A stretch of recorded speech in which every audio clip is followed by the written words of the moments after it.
kami hati anak-anak yang memandang dengan penuh kekaguman, dengan penuh rasa hormat kepadamu, karena memang Kau layak menerima segala hormat dan puji kami.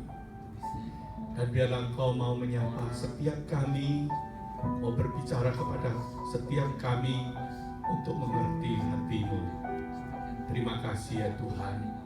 Dan hari yang sangat khusus ini, kami rindu untuk sungguh-sungguh boleh merenungkan akan kasih setia-Mu, akan kebaikan-Mu sebagai Bapa kami yang di sorga, yang juga peduli dan hadir di tengah-tengah kami di dalam Roh-Mu yang kudus.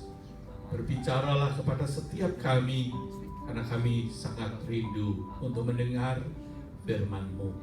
Amin.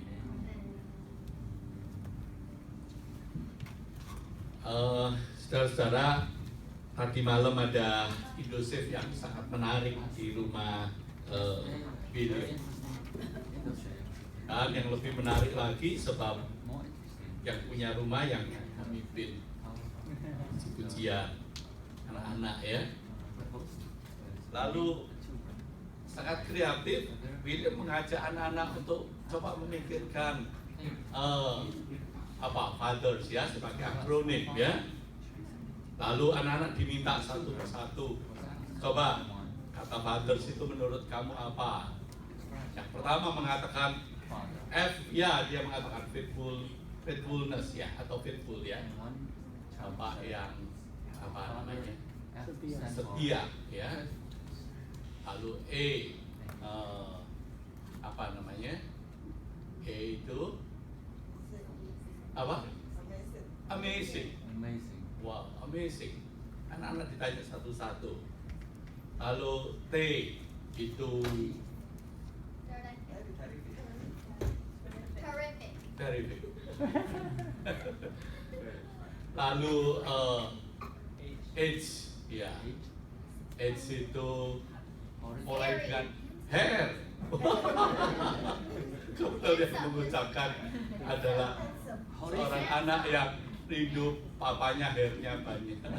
Handsome ya, wah handsome gitu ya. Lalu kata I gitu, si anak membayangkan papanya yang kuat sanggup melindungi dengan kata elevan. Oke, wah itu gambaran yang luar biasa ya. Dan seorang anak lagi berteriak excellent ya. Lalu R, apa itu? Respectful. Wah, luar biasa. Itu gambaran dari Bapak ya.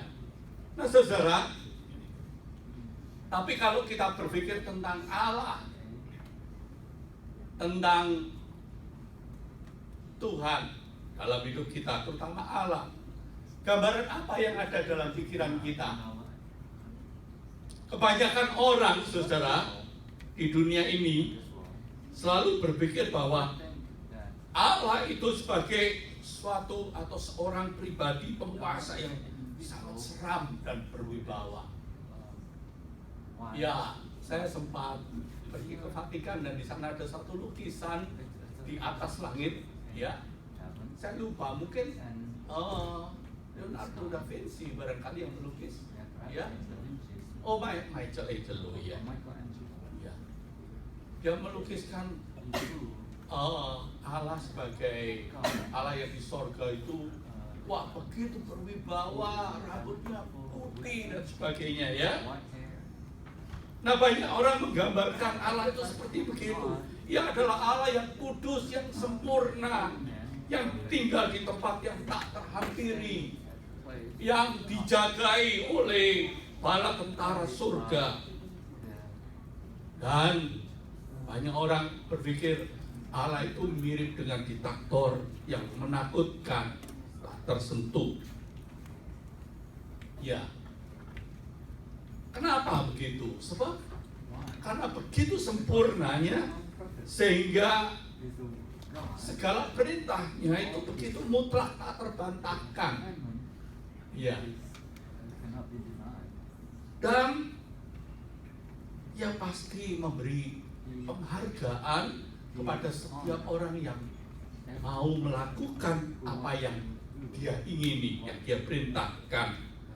Tetapi kalau kita itu melawan atau kita tidak melakukan perintahnya, gambaran banyak orang, Allah itu siap untuk menggebuk kita, untuk menghukum kita, untuk menghajar kita.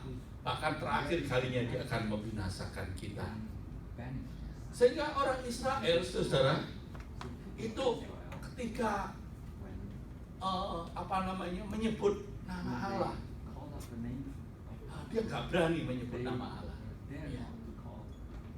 Sehingga orang Israel selalu menulis nama Allah itu dengan konsonan tanpa vokal, Y-H-W-H, supaya memang tujuannya nggak bisa disebut. Ya kemudian saja, ya setelah zaman berubah, mereka tambahi vokal supaya bisa disebut Yahweh, disebut Yehovah dan sebagainya. Tapi dulu nggak berani menyebut, sehingga mereka menyebutnya itu adalah dengan satu kata atau istilah, kata jamak yang disebut dengan Adonai.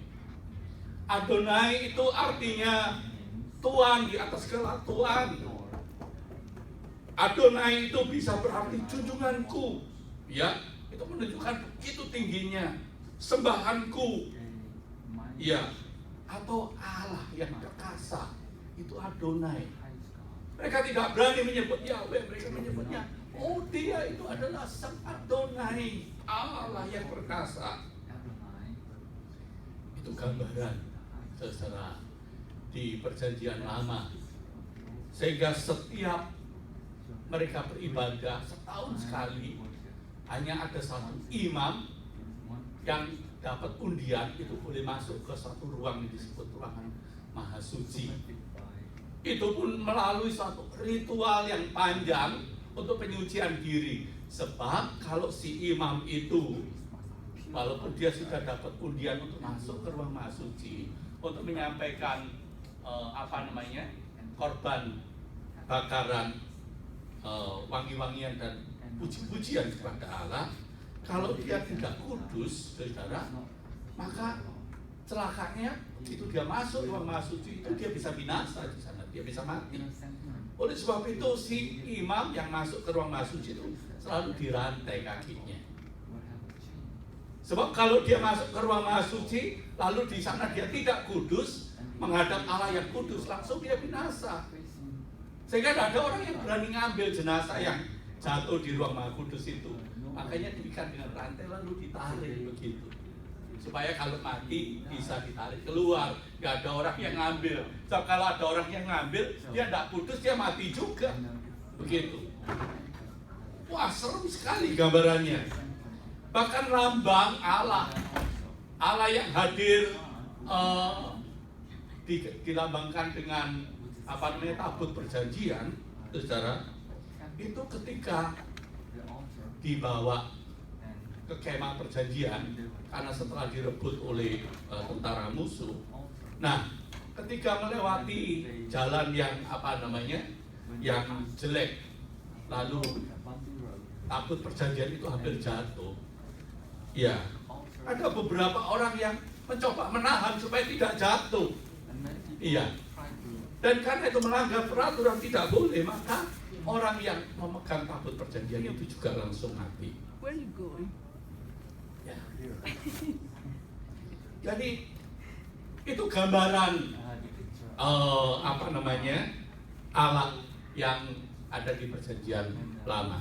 Oh, saya minta mungkin kau bisa menerjemahkan ke depan barangkali ya. Anak-anak pergi ya ini. Enak lebih baik diterjemahkan di depan aja ya. Yes, that's ya. better. Oke. Kita tolong kau bisa, sorry, mintanya mendadak. Jadi gambarannya seperti itu, saudara. The picture of God that was portrayed in the Old Testament is like that. Jadi seperti Allah itu begitu agungnya, kudusnya, sucinya tidak tersentuh. It's a picture of God who is so holy and He's high up there and untouchable. Sehingga segala perintahnya, segala apa yang dikatakannya itu harus dituruti secara mutlak, dan bila tidak dituruti binasalah And manusia. His words, His commandments must be followed absolutely. Any deviations from it meant death, destruction for the people. Nah, kalau saudara memasukkan di konkordansi Alkitab kata Bapa begitu, If you look at the Concordia and the word Father, maka yang keluar nanti kebanyakan itu perjanjian baru semuanya yang berbicara bahwa Allah itu sebagai Bapa. what is shown is what will show up is in the New Testament that concept of God as a Father. Dan begitu Yesus diminta oleh murid-muridnya, ajari kami bagaimana kami berdoa. When the disciples asked Jesus, "Could you teach us how to pray?" Dan secara mengejutkan Yesus mengajarkan doanya demikian, Bapa kami yang ada di sorga. And surprisingly, Jesus taught the disciples this prayer, "Our Father in heaven." Yesus tidak mengajarkan murid-muridnya, oh Allah itu adalah Adonai, iya, sang pribadi yang begitu tinggi dan misterius, tapi dia adalah Bapa. Jesus did not teach the concept of a God who is high up, who is to be feared, but he taught a new concept, the concept of God as a Father. Dan ketika di Injil-Injil kita belajar bahwa Yesus selalu mengajarkan bahwa Allah itu adalah Bapa. And this is a concept within the New Testament that teach us God as the Father. Saya berikan salah satu contoh saja dari Yohanes 20 ayat 17. And I'm going to give you just one example.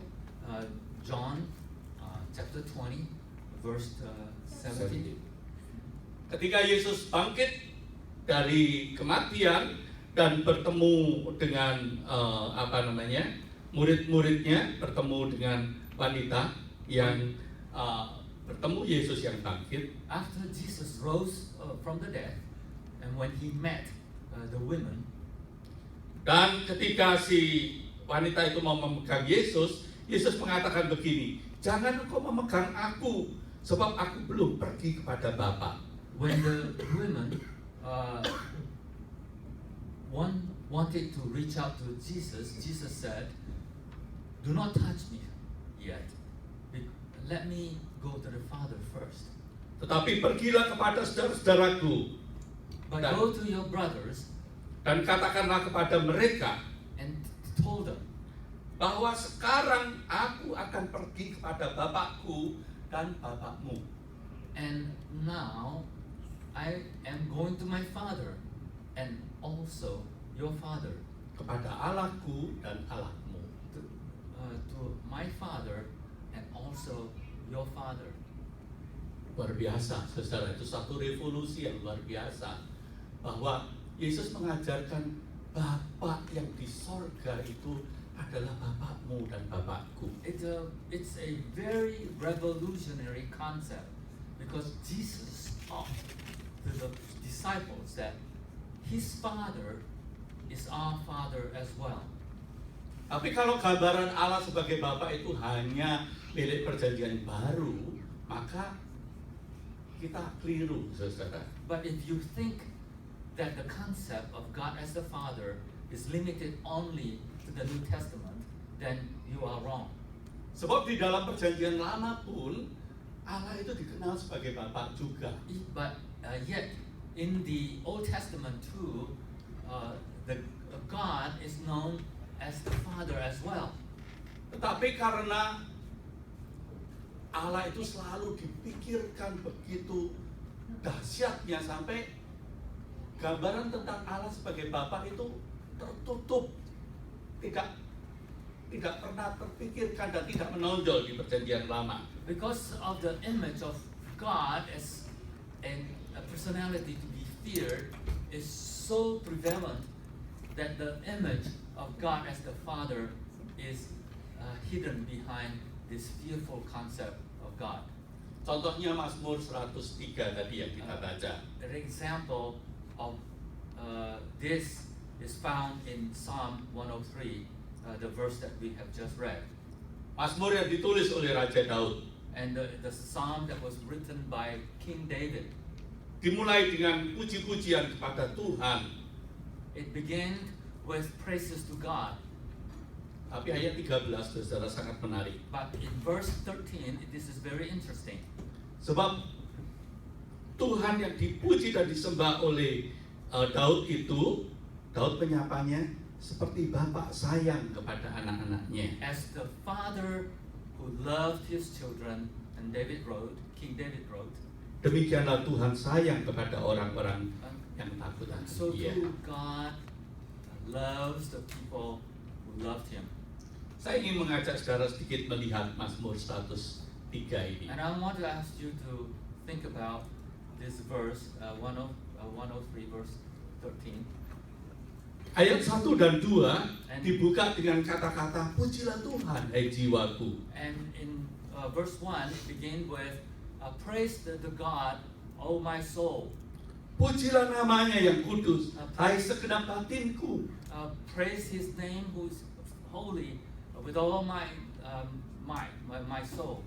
Pujilah Tuhan, hai jiwaku, dan janganlah lupakan segala kebaikannya. Praise God with all my soul, and so that I do not forget all your goodness. Nah sekarang kebaikan yang bagaimana yang tidak boleh dilupakan itu? What kind of Yeah. goodness that we should not forget? Kita lihat ayat 3 I saudara. want to look at verse 3.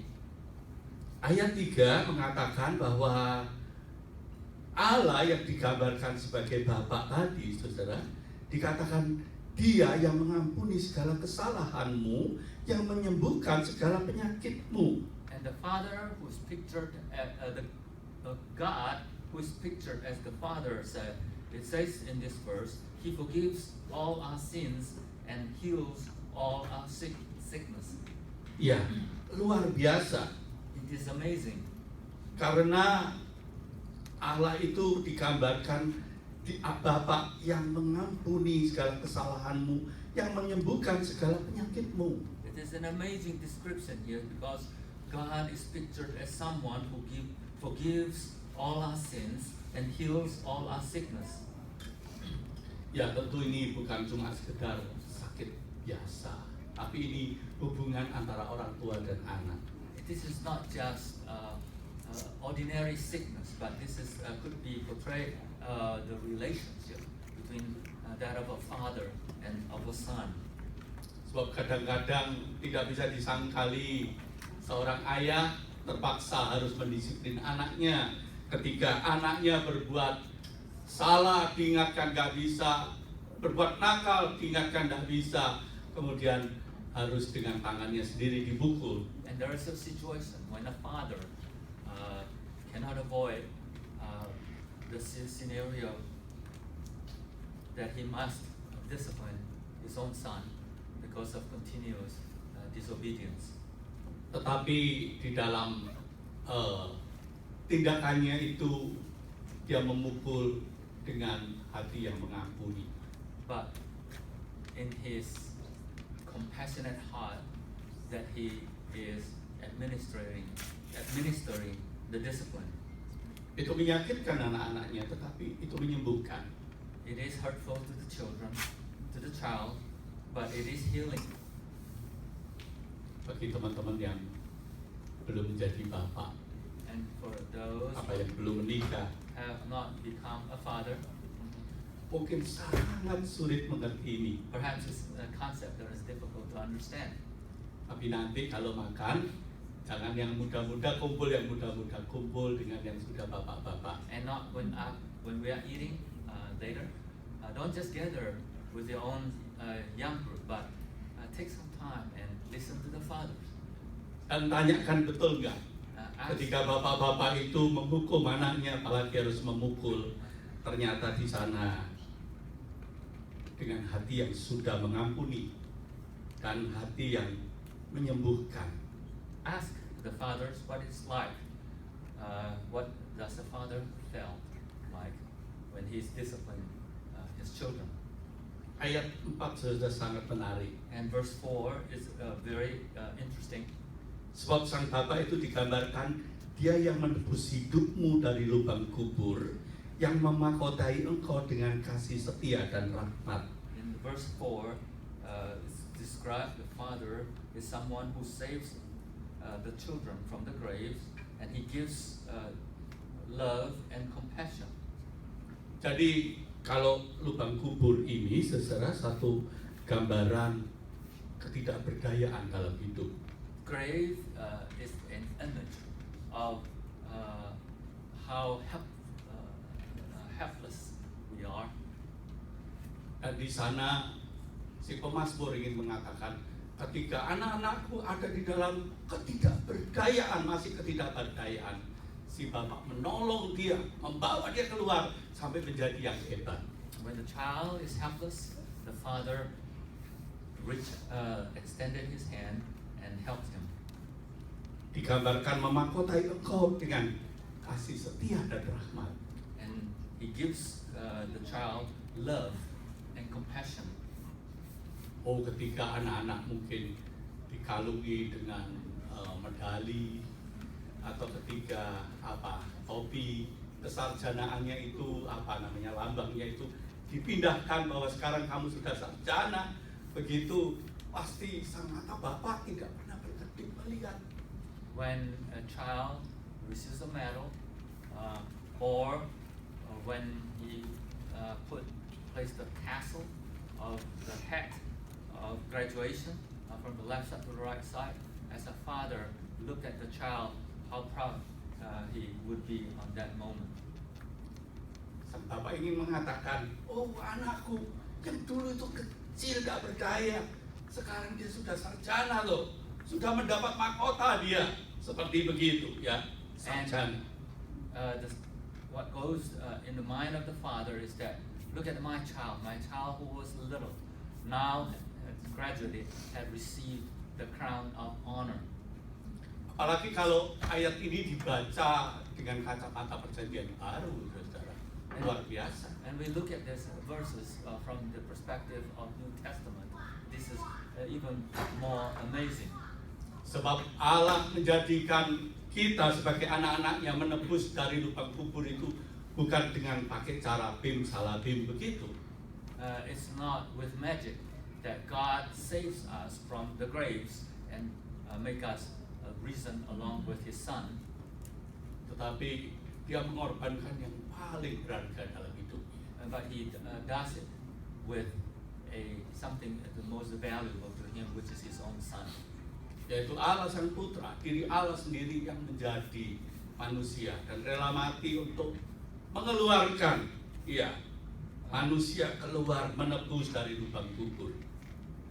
God is willing to sacrifice His own Son, which is God Himself also, and is willing to die for us so that He can redeem us from the graves. Kita lihat ayat 5, saudara. And let us look at verse 5. Dia memuaskan hasratmu dengan kebaikan, sehingga masa mudamu menjadi baru seperti pada burung Raja Wali. He gives us plenty of good things. He makes us young again, like an eagle that grows new feathers. Ini kalau saya bisa rumuskan dengan kata-kata saya sendiri, ayat ini ingin mengatakan begini. If I can paraphrase with my own words, this is what this verse would say. Dia adalah Bapak yang berjuang keras. He is a father who tried very hard untuk mewujudkan impian anak-anaknya. and to fulfill the dreams of the children. Saudara, digambarkan dia ingin mewujudkan impian anak-anaknya dan digambarkan seperti orang muda itu seperti burung Raja Wali digambarkan. You want to fulfill the dreams of the children like that of an eagle. Maksudnya apa? What does it mean here? Sangat menarik. Bagaimana digambarkan orang-orang muda itu digambarkan seperti burung Raja Wali. How the young children are pictured as the eagles. Nah, saudara, burung Raja Wali itu terkenal dengan paruhnya yang sangat kuat untuk bisa merobek mangsanya. The eagle is well known to have a very strong beak that could capture they prey. Dan dia mempunyai cakar yang begitu kuat untuk menangkap, untuk menyobek, untuk membawa terbang mangsanya. Yeah, they have a claw that is very strong that can grab hold of the prey. Dan dia mempunyai bulu-bulu dan sayap dan ekor yang begitu luar biasa sehingga burung Raja Wali tidak pernah terbang di bawah, biasanya terbang di tempat yang paling atas. They have a very strong wing and that can fly up above the sky. Kalau dia sudah menjadi tua, saudara, maka paruhnya ini makin lama makin panjang. As they grow older, the beak can grow longer Dan paruhnya ini tidak tajam lagi karena menjadi tebal. and it's become dull. Dan juga cakar-cakarnya, kukunya itu menjadi terlalu panjang dan bengkok. And the claw also grow long and crooked. Dan banyak sekali bulu-bulunya, saudara, yang sudah menjadi patah, ada yang terlepas dan patah. And some of the feathers are broken and as they grow old. Dan dia pergi ke suatu bukit batu yang cadas begitu, dan di sana dia berpuasa. And the eagle then will go to a rock next to a steep hill. Lalu apa yang dia lakukan, And what saudara? does the eagle do? Dia mematuk-matukkan paruhnya itu ke bukit batu, ya, And they sampai paruhnya itu menjadi begitu rusak, ya. And he continued to hit the beak onto the rock until it Sampai paruhnya itu habis. and basically continue to grind away part of the beak. Lalu dia cakarnya ini ke batu sampai betul-betul cakarnya yang sudah melengkung itu, saudara, habis dan kena ke bagian ujung-ujungnya, ke And it daging-daging. continue to claw onto the rock until the claw is grounded away. Dan dia menarik bulu-bulunya, ya, yang sudah banyak yang rusak, yang patah itu, dia tarik sampai banyak tubuhnya yang berdarah. And continue to pull away the feathers that was broken and until it's bloody all over the body. Dan di sana dia diam And they continue Yeah. to fast and stay beberapa saat supaya tumbuh bulu-bulu yang baru. And it's waited there, continue to fast until the new feather grow. Tumbuh cakar yang baru, tumbuh paruh yang baru. And then the beak the new beak will continue to grow out, and then also the claws. Dan ketika semuanya tumbuh menjadi baru, Raja Wali itu menjadi Raja Wali muda kembali yang dapat kekuatan untuk melanjutkan hidupnya terbang tinggi. And after that, the eagles feel young again, and after they grow new feathers, and they can now soar high above the sky again. Saudara, tentu ketika dia harus mencabut bulu-bulunya, mematahkan semua cakar-cakarnya itu tentu berdarah dan sakit sekali. And when they try to pluck out their own feathers and cause the blood to spill out of their own body, it must be very, very painful. Tapi nggak ada cara lain, harus cara itu. But there's no other way, there's the only way. Supaya dia boleh menjadi muda kembali, menjadi kuat kembali untuk bisa terbang lebih tinggi. So that they can be transformed, so that they can be young again, so the new feather can grow again. Dan gambaran seperti itulah yang diambil oleh Daud. And this is the picture that King David tried to portray. Dia menggambarkan Allah sebagai Bapa di sorga yang melatih anak-anaknya. Dan dia mengatakan, dia yang memuaskan hasratmu dengan kebaikan.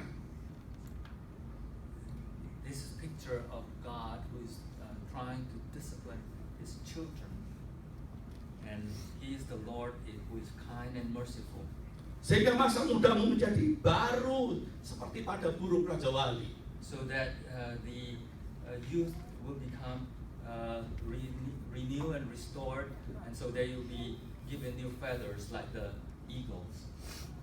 Tidak jarang banyak anak-anak yang masih mengenang dan mungkin punya rasa dendam benci dengan bapaknya dulu yang mendidik dia dengan keras. Perhaps some of you still have some resentments about how your father disciplined you when you were young. Tetapi saudara, secara normal setiap bapak kalau ditanya ketika dia mesti mendisiplin dengan keras anaknya, pasti setiap bapak juga memiliki hati yang pedih dan tidak ingin itu sebetulnya. Perhaps when you ask the father, bring them back the memory of the time when he has to discipline his child, it probably will bring back some pain as well in his heart. Tapi gak ada cara lain But supaya dia bisa melepas anak-anaknya nanti seperti burung Raja Wali yang kuat dan terbang secara mandiri. there is no other way but through the path of disciplining the children before they can be released like the eagle into the world. Ayat 6 mengatakan Tuhan menjalankan keadilan dan hukum bagi segala orang yang diperas. Verse 6 says, the Lord does what is fair. He brings justice to all who have been hurt by others. Ini ingin menggambarkan bahwa Allah adalah Bapa yang melindungi anak-anaknya ketika anak-anaknya lemah, terancam, dan tak berdaya. This is a picture of a father who wants to protect their children, especially in moments when they were under threat. Ayat 7 menarik, saudara. What's interesting in verse 7, Ia telah memperkenalkan jalan-jalannya kepada Musa, and he taught his laws to Moses. perbuatan-perbuatannya kepada orang Israel. He let Israel see the powerful things that he can do. Ini menggambarkan bahwa Allah itu sebagai Bapa yang mendidik anak-anaknya. This is the pictures of a father who teach his children. Yang dengan sabar mendidik supaya anak-anaknya mengerti dan bisa membedakan antara yang baik dan yang buruk. With patience, he teaches the children so they can discern what is right and what is wrong. Mendidik yang benar dan salah. To teach them what is righteous and what is wicked. Tidak tahu menjadi tahu. And so that they from an ignorant become knowing. Tidak bisa menjadi bisa. And from incapable to become capable. Takut menjadi berani. And from fearful to become courageous. Tidak mandiri menjadi mandiri dan seterusnya. And from dependent to become independent. Saya nggak tahu, saudara-saudara punya kenangan nggak ketika pertama kali Anda belajar naik sepeda? Do you still recall the first time that you rode a bicycle? Ada nggak di mana papanya ngajarin sampai anaknya lalu bisa naik sepeda? And you recall the time that you taught your child how to ride a bicycle, and patiently until the child can be riding on his own.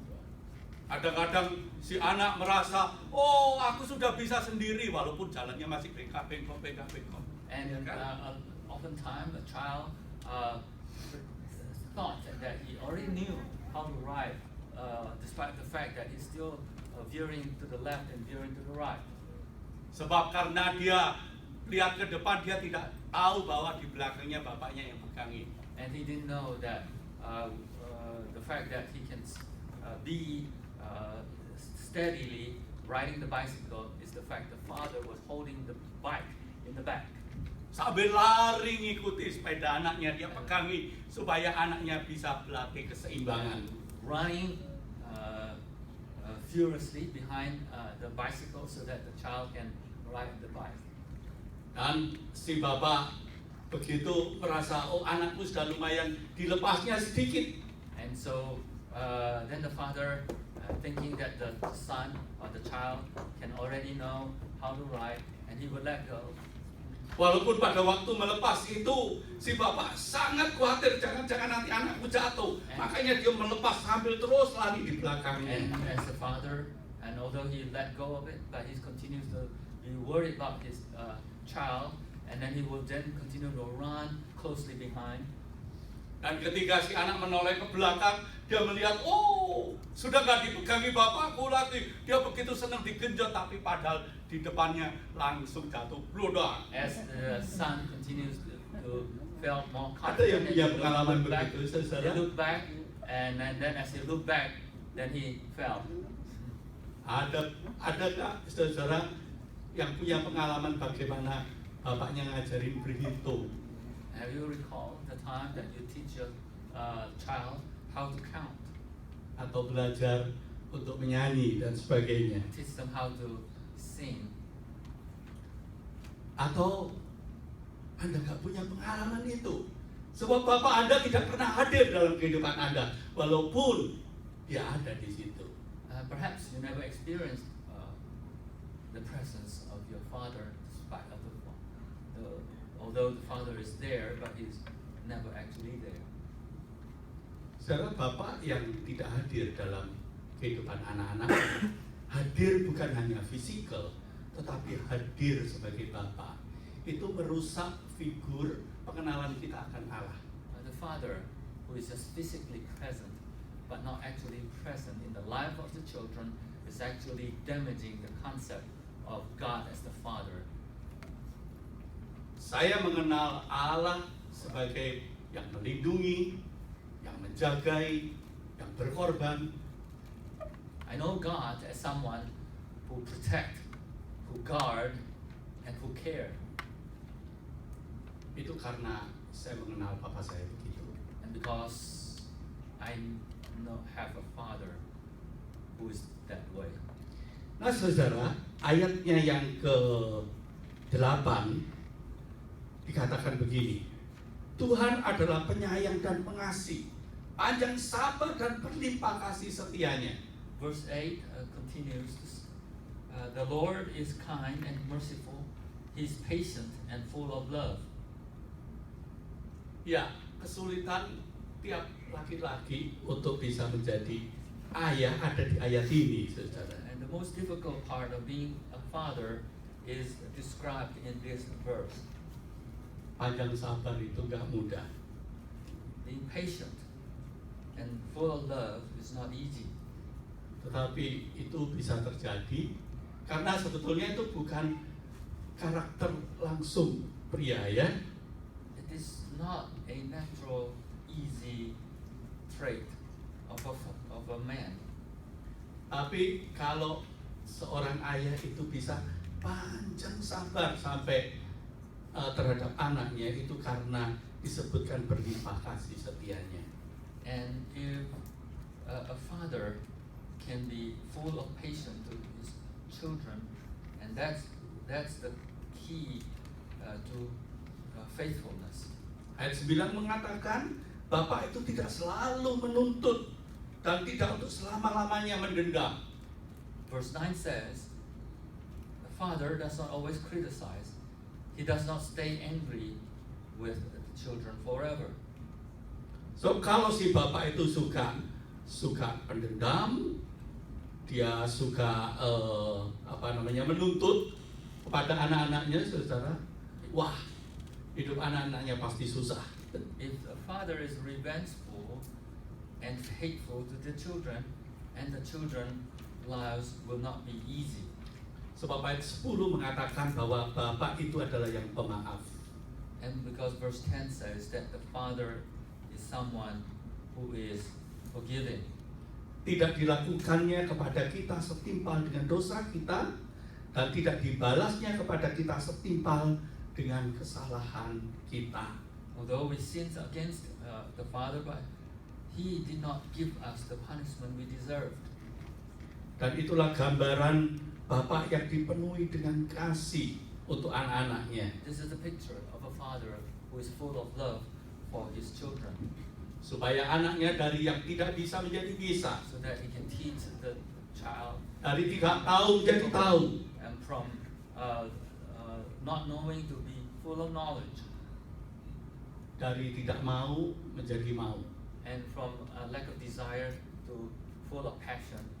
Tanya pada semua ayah, pasti pernah mengalami banyak sekali anak-anak itu seringkali tidak mau. And oftentimes the children are not willing to do anything tidak mau bangun pagi, and do not want to wake up in the morning, tidak mau kalau pergi itu harus on time, and do not want to be on time, tidak mau kalau sudah selesai makan itu mesti dicuci sendiri piringnya, and after finish eating, do not want to wash the dishes, tidak mau kalau bangun pagi itu mesti membersihkan, merapikan kamarnya, and do not want to make up the bed after in the morning, tidak mau kalau backyardnya itu rumputnya sudah panjang dan penuh dengan banyak semak-semak, lalu lihat papanya motong begitu, papa berhenti, aku yang motong. and do not allow the fathers the weeds to grow in the backyard, on the front yard, and then do not volunteer to help. Ya, tanya pada setiap bapak, ya, Ask the father, kalau bapak itu udah panjang sabar, begitu, if the father is not full of patience, maka kita nggak bisa jadi seperti kita sekarang ini. and we will not be who we are today. Mengapa begitu, saudara? Why is it that way? Sebab digambarkan bapak yang penuh kasih, Because it's pictured here the father who is full of love, bapak yang panjang sabar the father who is full of patience, adalah bapak yang hidup di dalam pengharapan.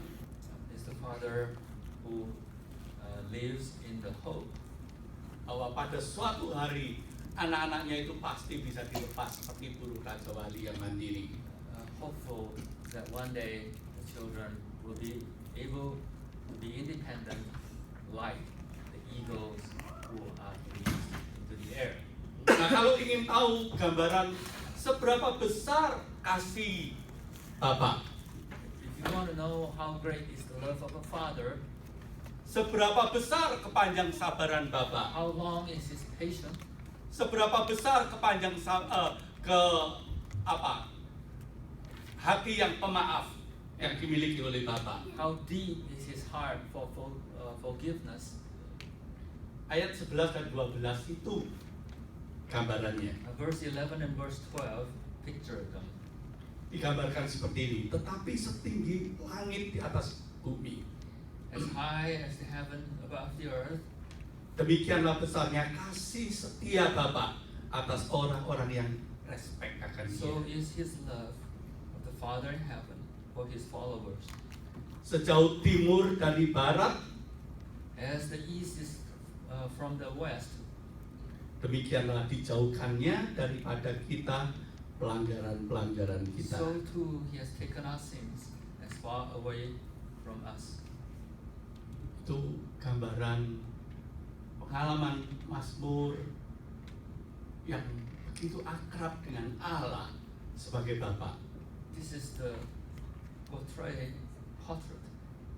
of someone, the psalmist, who is so close to his father. Saudara, untuk menjalankan fungsi sebagai Bapa seperti itu, apakah tidak ada kepedihan, kekecewaan, kesakitan? In the process of fulfilling the duties of a father, is there not bitterness and sadness? Saya yakin pasti ada. I'm pretty certain there are. Kita sering mengatakan, masa Allah bisa sedih sih? Masa Allah bisa kecewa sih? Masa Allah bisa sakit sih? And then perhaps we can ask the question, how could God be saddened? How could God be bitter and disappointed? Saya katakan bisa, And pasti I bisa. say to you with certainty, yes, Sebab God can. setiap bapak yang di dunia ini diciptakan oleh Bapak di surga dengan image dari Bapak yang di surga. And every father on earth was created by God in his image. Saya saja sebagai ayah yang tidak luput dari kelemahan dan kesalahan, I myself, who is created with all the weaknesses and shortcomings of a father, Sekalipun saya menyadari segala kelemahan saya, tetapi kalau saya disakiti, terutama oleh orang-orang yang saya kasihi, pasti hati saya pedih. and if I was disappointed by someone I loved, then my heart will experience sadness, extreme sadness. Saya yakin Bapak di sorga juga punya perasaan yang sama. And I'm certain that the God in heaven will feel the same way. Tetapi But semuanya itu menjadi sirna, saudara, karena ada satu alasan. Ya, all those will not become nothing because of only one reason. saya bacakan alasannya. And while I'm reading to you the reasons, Seperti Bapak sayang kepada anak-anaknya, as a father who loves his children, demikian Tuhan sayang kepada orang-orang yang takut akan Dia. so too God would love those who fear Him. Luar biasa kita mempunyai Allah seperti itu, It's saudara. amazing that we have such a father. Mungkin saudara tidak punya Bapak sempurna seperti Allah di sorga. Perhaps you do not have a father as perfect as God in heaven, Tetapi kita boleh mengucap syukur bahwa Tuhan mengaruniakan ayah dalam hidup saudara. but we must be grateful that God has given us an earthly father. Apakah kamu mau memaafkan segala kelemahan, kekurangan ayahmu ketika mendampingi dan mendidik kamu? Whether you are willing to forgive the shortcomings of your father in the process of bringing you up, Dan hatimu dipenuhi dengan ucapan syukur yang begitu melimpah-limpah sampai kekurangannya itu bisa tertutupi dengan segala apa yang sudah diperbuatnya untuk disyukuri. whether that your hearts will be full of gratefulness for your father, that you're willing to forgive or forget all the weaknesses of your father. Itu sebabnya Mazmur 103 ini ditutup dengan puji-pujian pada Tuhan. And there's a reason why Psalm 103 is full of praises for the father, Dibuka dengan pujian, ditutup dengan pujian. and it opens with praises for the father, and also it closes with praises for the father.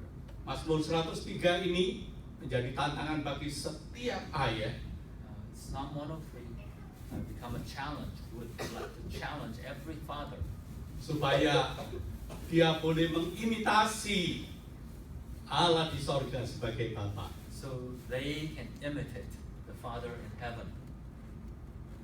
Tetapi juga setiap kita boleh mensyukuri bahwa Tuhan memberikan anugerah yang besar dalam hidup kita adalah hadirnya ayah dalam kehidupan kita. And so that we too can feel grateful that we have a father, an earthly father, and that God has given us. Mungkin ayah kita suka berbohong ya. Perhaps our fathers lie Supaya dia menunjukkan dirinya sebagai figur yang kuat, dia mungkin suka berbohong.